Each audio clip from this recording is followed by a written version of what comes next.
क्रांतिकारी नमो बुद्धाय, जय भीम, जय भारत, जय संविधान। मैं रामानुजारियन और आप देख रहे हैं अध्यात्म पावर। दोस्तों, एक सनी देओल का डायलॉग है कि जब माँ की इज्जत लूट रही हो तो बेटा बाप से परमिशन लेगा। ऐसा ही कुछ हुआ चंद्रशेखर आज़ाद के साथ। चंद्रशेखर आज़ाद कौशाम्बी में उस नाबालिग लड़की के साथ जिस तरह से दुष्कर्म हुआ था, उसके परिवार वालों को उल्टा फंसा कर जेल में डाल दिया गया। और दूसरी घटना जो हुई थी करछना के कसौटा गांव में, एक दलित युवक की हत्या की जाती है, उसके बाद जलाकर फेंक दिया जाता है। अब दोस्तों आपको बता दें कि इसी घटना को लेकर चंद्रशेखर आज़ाद चिंतित थे, उनको नींद नहीं आ रही थी। वहाँ पर लगातार उन दोनों पीड़ितों के घर वाले चंद्रशेखर आज़ाद से गुहार लगा रहे थे कि चंद्रशेखर आप हमारी मदद करें, आप हमें न्याय दिलाने की कोशिश करें। देखिए, बहुत बार उन्होंने प्रयास किया कि मैं अकेले जाकर मिल लूँ, लेकिन चंद्रशेखर आज़ाद को जाने नहीं दिया गया। लेकिन अब जब उन्होंने ये ठान ली थी कि किसी भी कीमत पर मुझे जाकर उन परिवार वालों से मिलना है, तब जैसे ही ये खबर योगी आदित्यनाथ तक पहुँचती है तो योगी आदित्यनाथ अब पूरा इंतज़ाम कर देते हैं कि ये चंद्रशेखर को फंसाने का एकमात्र तरीका यही है। आपको बता दें कि चंद्रशेखर आज़ाद जब प्रयागराज एयरपोर्ट पर पहुंचते हैं, उसी दौरान वहां पर लगभग 800 से अधिक पुलिसकर्मी तैनात किए जाते हैं। यानी पूरी उत्तर प्रदेश की पुलिस मानो जैसे प्रयागराज में ही है। सोचने वाली बात है साथियों, एक सांसद कोई ये गैंगस्टर तो नहीं है या फिर कोई अपराधी तो नहीं है जिनके लिए 800 पुलिसों की ज़रूरत पड़ जाए या फिर इनकी सुरक्षा के लिए। आखिर चंद्रशेखर आज़ाद को रोकने के लिए 800 पुलिस क्यों तैनात किए गए? इनका गुनाह सिर्फ यही था कि वो उन पीड़ितों से मिलना चाहते थे। लेकिन देखिए वहाँ पर किस तरह से चंद्रशेखर आज़ाद को रोका गया। चंद्रशेखर आज़ाद बार बार यही प्रयास कर रहे थे कि मुझे कहीं ना कहीं जाने दिया जाए, मैं उन परिवार वालों से मिलना चाहता हूँ, अगर आपको भरोसा नहीं है तो मुझे अकेले जाने दें, मैं किसी कार्यकर्ताओं के साथ नहीं जाऊँगा। लेकिन फिर भी नहीं माने। फिर भी उन्होंने ये कहा कि देखिए मैं नहीं जा सकता हूँ तो उन परिवार वालों को भेज दीजिए, मैं मिल जाऊँगा, मुझे तसल्ली हो जाएगी, उनसे मैं बात करना चाहता हूँ। फिर भी रोक दिया गया।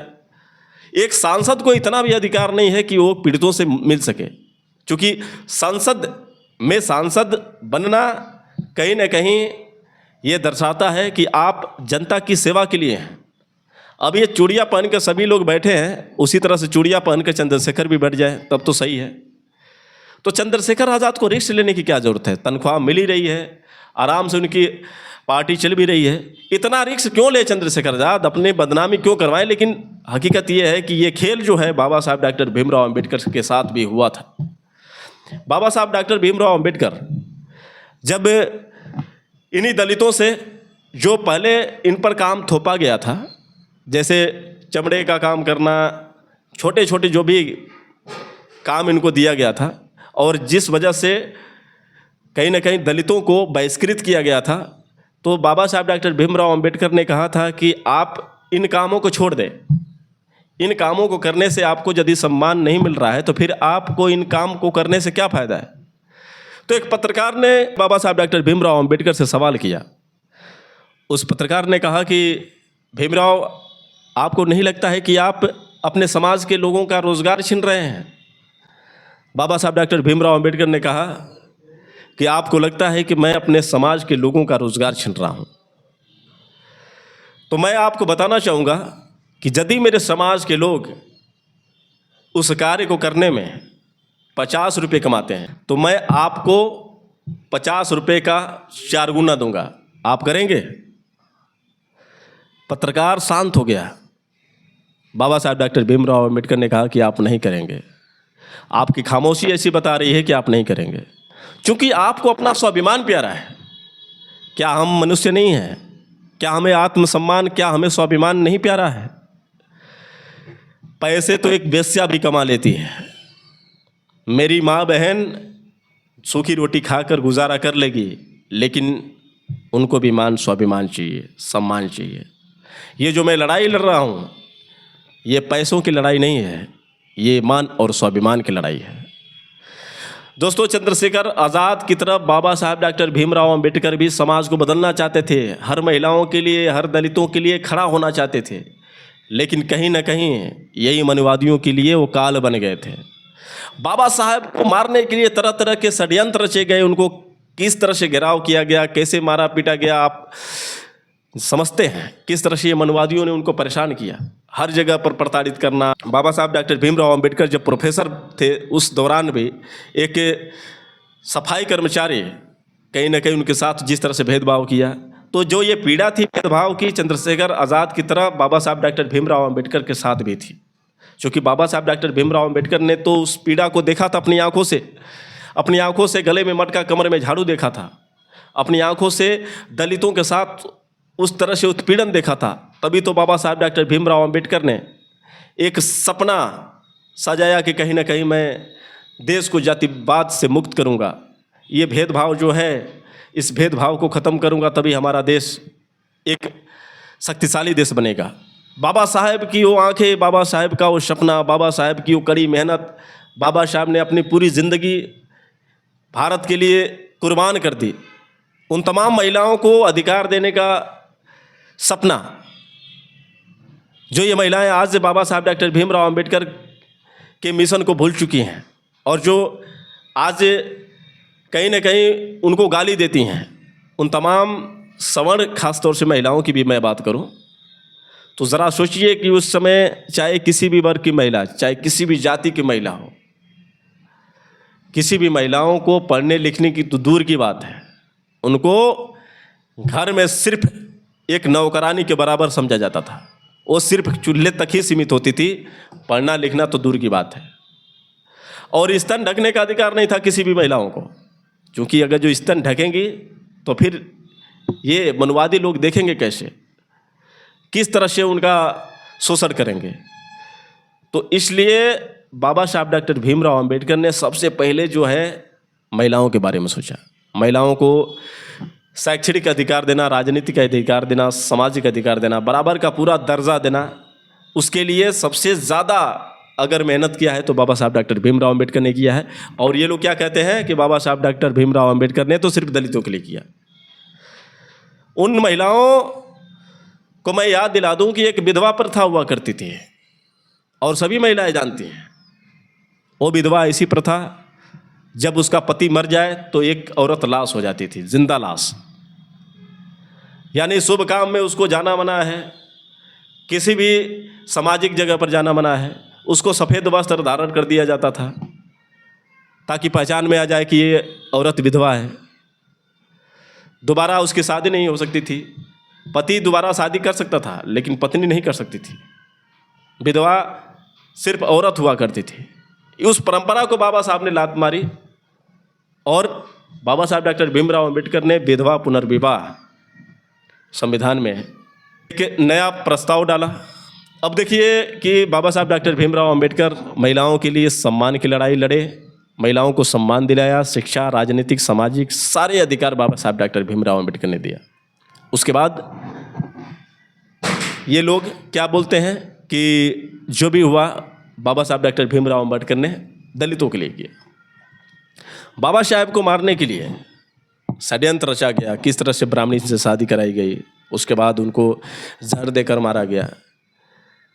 बाबा साहब आज नहीं है, आज हर दलित समाज के लोग कहते हैं कि काश कि बाबा साहब होते, काश कि बाबा साहब होते।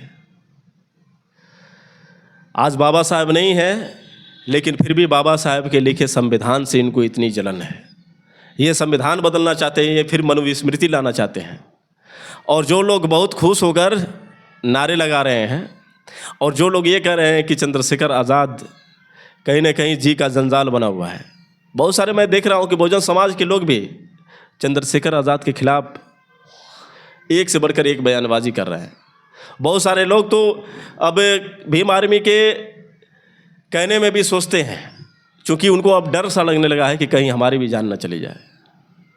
एक ऐसी घटना जो इस समय देख रहे हैं, करछना में एक भाई सुनील कुमार गौतम की मृत्यु हो गई है। ये पुलिस वाले इतनी बेरहमी से उसको मारे हैं कि बेचारा दम तोड़ दिया। उसकी खबर ये मीडिया वाले नहीं दिखाएंगे, उसकी खबर ये गोदी मीडिया कभी नहीं दिखाएगी और ये नेता लोग बयान नहीं झाड़ेंगे कि उसकी मृत्यु कैसे हुई। उसको किसने मारा? चंद्रशेखर आज़ाद ने हिंसा करवा दी, चंद्रशेखर आज़ाद ने गाड़ियों को तोड़फोड़ करवा दी। जबकि ये वीडियो में मैंने आपको दिखाया था कि किस तरह से चंद्रशेखर आज़ाद बयान भी दिए थे और साथ ही साथ ये प्रत्यक्ष प्रमाण भी देखने को मिला कि किस तरह से पुलिस उन आरएसएस के लोगों के साथ गाड़ियों में तोड़फोड़ करवा रही है, किस तरह से ईंट पत्थर चलवा रही है। लेकिन ये तो वीडियो कभी आपको देखने को नहीं मिला। चंद्रशेखर आज़ाद ने कहा कि हमारे लोग संविधान को मानते हैं। क्या गलत कहा? कब आपको लगता है कि दलित हिंसा कर? दलित तो हमेशा शोषण का शिकार हुआ है। दलित कभी अत्याचार किया है? आप ये बताइए। दलित के साथ तो हमेशा अत्याचार हुआ है, दलित अत्याचार कैसे कर सकता है? लेकिन ये बात षड्यंत्र थी और षड्यंत्र को समझने वाले बहुत कम लोग हैं। आज सभी लोग गोदी मीडिया के चक्कर में उलझे हुए हैं। सत्य को कौन जानना चाहता है? मैं कभी भी नहीं कहता हूं कि आप मेरे चैनल को सब्सक्राइब करें। बाबा साहेब को मानने वाला जो होगा, चंद्रशेखर आज़ाद को मानने वाला तो वो मेरे वीडियो को देखेगा। मुझे नहीं ज़रूरत है इस तरह से रुतबा बनाने की, इस तरह से पैसे कमाने के लिए कुछ भी कहने की। मैं झूठ को झूठ और सही को सही नहीं कहूँगा तो मैं अच्छा पत्रकार नहीं हूँ। लेकिन समझदारी आपको होनी चाहिए। जिनको लगता है कि चंद्रशेखर आज़ाद हमारे समाज के दुश्मन है, तो ज़रा आप अपने आप से पूछिए कि जब आप पर आफत पड़ेगी, विपत पड़ेगी, जब आपको मारा पिटा जाएगा तो कौन नेता आपके साथ खड़ा होगा? चैलेंज देता हूँ, मैं चैलेंज देता हूँ कि आपके साथ बसपा के लोग अगर जो आकर खड़ा हो जाए। मैं और हादसा नहीं बुला हूँ। तमिलनाडु में एक बसपा का नेता जो बहन जी के साथ खड़ा रहता था, उनका दायां हाथ था, उसको 7 लोगों ने टांगे से काट दिया और काट कर फेंक दिया। उसके बाद बहन जी का बयान आया था कि शांति बना कर रखें। मतलब एक हमारे समाज, हमारे भाई की निर्मम तरीके से हत्या हो जाती है और हम शांति बना कर रखें। चंद्रशेखर आज़ाद के खिलाफ आकाश आनंद ने कहा कि ये आदमी सड़कों पर उतरता है, आंदोलन करता है, मरवाता है, पिटवाता है, लोगों को जेल में डलवाता है, खुद बच के निकल जाता है। तो भाई आकाश आनंद जी, ऐसा है कि आप चूड़ियाँ पहन कर बैठे रहे। आपको समाज में आने की ज़रूरत नहीं है, आपको कोई मार देगा। और इसी तरह से आप अपने लोगों को कहिए कि चूड़ियाँ पहन कर बैठे रहें, आप घर से बाहर ना निकलें। आपकी माँ बहन के साथ इज्जत लूटी जा रही हो, आपके भाई को जिंदा जलाकर फेंक दिया जा रहा हो, आप बस न्यूज़ का समाचार देखिए और आप क्या करिए, अपने समाज, अपने लोगों को ये बताने की कोशिश करिए कि आप लोग शांति बना कर रखिए। गजब है भाई, क्या बात है आकाश आनंद जी। आपके जो ये भाषण है वायरल हो रहे हैं। हमें किसी भी प्रकार की कहने में संकोच नहीं होती है। और जब अपने भाइयों के साथ हिंसा होती है, जब अपने भाइयों को जेल में डाला जाता है, जब अपनी माता बहनों के साथ अत्याचार होता है, तो फिर दिल में क्या होती है? आप क्या सोच रहे हैं कि चंद्रशेखर आज़ाद आवाज़ नहीं उठाएंगे, चंद्रशेखर आज़ाद नहीं पीड़ितों के साथ मिलने जाएंगे तो फिर आपकी नैया पार हो जाएगी? क्यों नहीं बहन जी को बोलने दिया जा रहा है? वो बहन जी जो दुनिया के सबसे 8 शक्तिशाली महिलाओं में एक थी, लेकिन आज बहन जी की आवाज़ क्यों चुप है? क्यों बहन जी वो गुर्राती नहीं है? क्यों बहन जी नहीं आवाज़ उठाती हैं? कुछ तो है भाई, समझा करो। और इसी तरह से आपकी चुप्पी एक दिन समाज को गुलाम बनाने वाली है। वो दिन दूर नहीं है जब आप मनुस्मृति के गुलाम नहीं होंगे। कहना क्या, सिर्फ एक संविधान जो है, लिखित संविधान जो सिर्फ कागज़ में ही है, कानून जो है सिर्फ नाम का है, लेकिन किस तरह से शोषण हो रहा है ये बताने की ज़रूरत नहीं है। अभी 13 साल की लड़की के साथ एक दरोगा ने रेप कर दिया। उस लड़की को किसी ने किडनैप किया था और किडनैप करने के बाद छोड़ दिया था। उसके बाद उसने जाकर थाना में तहरीर दिया और दरोगा जो था उसने कहा कि चलो ठीक है, मैं 2 दिन में न्याय दिला दूंगा। लेकिन फिर क्या हुआ दोस्तों? 2 दिन तक उस लड़की के साथ तो दरिंदा दुष्कर्म करता रहा। ये मीडिया नहीं दिखाएगी, ये मीडिया कतई नहीं दिखाएगी। तो ये कानून के रखवाले ही आपके साथ दरिंदगी करने पर उतर आ रहे हैं। कहते हैं ना कि रक्षक ही भक्षक हो गया है। तो दोस्तों, हद हो गई है। और आप जिस तरह से इन लोगों का समर्थन करते हैं, तो भाई देखिए, जुर्म करने वाले से गुनहगार जुर्म सहने वाला होता है। मैं हर बार ये बात कहता हूं, आप बचोगे नहीं, चाहे ऐसे करो चाहे वैसे करो, आपको जुर्म का शिकार होना है। ये बुलडोजर बाबा पर जो आप नाज कर रहे हैं, यही बुलडोजर बाबा जो कितने गरीबों की झुग्गियों को बुलडोजर से फेंकवा दिए, कितने गरीबों के बनाए बनाए मकान तोड़वा कर फेंकवा दिए, और आज वो गरीब किस जगह पर कैसी अवस्था में होंगे, उनके साथ क्या हो रहा होगा, ये तो आप जाकर पता नहीं करेंगे। बेघर हो गए, उनको ये कह दिया गया कि ये सरकारी ज़मीन है, तुम यहाँ से जाओ। जो 20 साल से, जो 100 सालों से, जो उनके दादा के दादा परदादा के परदादा पूर्वज लोग रहा करते थे उस ज़मीन पर, उस ज़मीन को भी सरकारी ज़मीन बोलकर, नदी की ज़मीन बोलकर, ये लखनऊ की बात है, और उसके बाद उन पर बुलडोजर चलाकर उनको भगा दिया गया। ये मीडिया तो कभी जाकर उनसे पूछी नहीं कि भैया आप लोगों की ज़मीन किस तरह से हड़प ली गई, किस तरह से उसको सरकारी ज़मीन बताकर उस पर बुलडोजर चला दिया गया, आपको लोग भगा दे रहे हैं। तो ये जो चीज़ है, कहीं ना कहीं आप इस बात को नहीं समझ पाएंगे। लेकिन जब कोई जुर्म के खिलाफ आवाज़ उठाता है तो फिर आप कहीं ना कहीं उंगली करने शुरू कर देते हैं। तो आज चंद्रशेखर आज़ाद चुभ रहे हैं, तो फिर चंद्रशेखर आज़ाद अगर किसी कारणवश अपनी आवाज़ बंद कर दें या फिर उनके साथ कुछ अनहोनी हो जाए, तो फिर आप क्या करेंगे? फिर क्या करेंगे? क्या आप आज़ाद हो जाएंगे? क्या आपकी ज़िंदगी सही से चलने लगेगी? या क्या आपके ऊपर जुर्म और अपराध नहीं होंगे? तो ये बात तो समझ में आएगी नहीं आपको। आज चंद्रशेखर आज़ाद चुभ रहे हैं। चंद्रशेखर आज़ाद को एक धमकी मिल रही है, और वो भी धमकी सवर्ण समाज के ही लोग दे रहे हैं। उनको जान से मारने की धमकी दे रहे हैं, यहाँ तक कि अपना नंबर भी दिखा रहे हैं। जय माँ जय भवानी राजपुताना। सोचिए, राजपुताना कौन है? आप हैं। जय माँ भवानी कौन बोल सकता है? आप अंदाज़ा लगा सकते हैं कि कौन ये कर सकते हैं। 10 दिन के अंदर में चंद्रशेखर आज़ाद को मारने की धमकी दी जा रही है। अगर चंद्रशेखर आज़ाद के साथ कुछ होता है तो फिर क्या आप बचा पाएंगे खुद को? ये सवाल बहुत गंभीर है और इस पर आपको सोचने की ज़रूरत है। फिर उस घटना की हम बात करेंगे, करछना घटने की, कि सुनील कुमार गौतम जिसकी मृत्यु हो गई है। उसके बाद मैं वहाँ के लोगों की भी बात सुना, लेकिन उन लोगों की बात सुना जो ये गोदी मीडिया जाकर सवर्ण लोगों के पास जा रही थी और उनसे इंटरव्यू ले रही थी।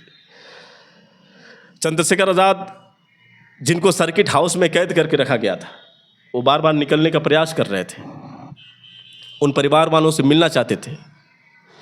आश्वासन देकर पुलिस वालों ने उन्हें कैद कर दिया कि हम आपसे मिलवाएंगे। चंद्रशेखर आज़ाद उम्मीद में थे कि कहीं ना कहीं पुलिस अब छोड़ेगी, लेकिन पुलिस उनको छोड़ी नहीं, क्योंकि हिंसा तो करवानी थी। दोस्तों, 5000 वहाँ पर करछना में भीम आर्मी के लोग मौजूद थे, आंदोलन कर रहे थे, अपनी मांगे वहाँ पर मांग रहे थे। लेकिन ये बात कहीं ना कहीं योगी को पता चल चुकी थी और कहीं ना कहीं उनको मारना पीटना था जो आंदोलन कर रहे थे। और उनको मारा पीटा 1-2 पुलिस के बस की बात तो है नहीं, इसीलिए 1000 पुलिस तैनात की गई थी। ये 1000 पुलिस जो है कहीं ना कहीं चंद्रशेखर आज़ाद को रोकने के लिए नहीं, बल्कि उन तमाम 5000 भीम आर्मी कार्यकर्ताओं को मारने के लिए तैयार की गई थी। और वीडियो में मैंने आपको साफ तौर से दिखाया, जिस वीडियो में किस तरह से पुलिस अपना अंजाम दे रही है। और हुआ क्या? चंद्रशेखर आज़ाद ने ये बात कही कि हिंसा कोई और किया है, तोड़ फोड़ गाड़ियों को किसी ने और फूंका है, लेकिन सज़ा किसको मिल रही है? भीम आर्मी के लोगों को मिल रही है। ये जेल में जो गए हैं, जो भी गए हैं, इन पर जांच हो, और जो अपराधी इस घटना को अंजाम दिए हैं उन पर भी जांच हो। तो लेकिन जांच कौन करेगा? ऐसा हो सकता है कि जांच होगा? जिसने करवाया वो कभी जांच करेगा? कतई नहीं करेगा। क्या बाबा साहेब डॉक्टर भीमराव अंबेडकर का सपना यही था कि आप लोग किसी के बातों में आ जाएं, आप डर कर अपनी आवाज़ को बंद कर दें? आज चंद्रशेखर आज़ाद के साथ बहुत कम लोग देखने को मिल रहे हैं, वो भी खासतौर से सोशल मीडिया के दौरान। अब आपको बता दें साथियों कि कभी चंद्रशेखर आज़ाद ने, आपको लगता है कि किसी से ये कहा है कि आप पुलिस की गाड़ी को तोड़ दो, किसी की गाड़ी को फूंक दो? ऐसा कभी हुआ है? हमेशा न्याय की बात करने वाले, संविधान में आपके हक और अधिकार की आवाज़ उठाने वाले कभी अपने कार्यकर्ताओं से ये कह सकते हैं कि तुम हिंसा करो? चंद्रशेखर आज़ाद को अगर जो हिंसा करनी होती तो ये जाकर सर्किट हाउस में बैठकर इंतज़ार नहीं करते और ना ही कोई रोक पाता, क्योंकि चंद्रशेखर आज़ाद ने कहा था कि मैं चाहूँ वहाँ पर जाना तो कोई रोक नहीं सकता है, लेकिन फिर भी मैं संविधान का सम्मान करता हूँ, क्योंकि मैं संवैधानिक पद पर बैठा हुआ हूँ और मैं पुलिस से इजाज़त मांग रहा हूँ। तो फिर अपने कार्यकर्ताओं से कैसे कह सकते हैं कि तुम पुलिस की गाड़ियाँ तोड़ो? तो इस पर आप विचार नहीं करते हैं, जो भी आप सुनते हैं उसी चीज़ पर भरोसा कर लेते हैं। यही सबसे आपकी बड़ी कमज़ोरी है। तो ये कितनी बड़ी षड्यंत्र है, कितनी बड़ी साजिश है, इस चीज़ को आप समझे नहीं। बेहिसाब के बयान देने से बचें और सत्य को सत्य कहें, झूठ को झूठ कहें। फिर मिलेंगे अगले वीडियो के साथ, तब तक के लिए क्रांतिकारी नमो बुद्धाय, जय भीम। अगर आपको वीडियो अच्छा लगा है तो प्लीज़ आप इसको ज़्यादा से ज़्यादा लोगों तक भेजने की कृपा करें।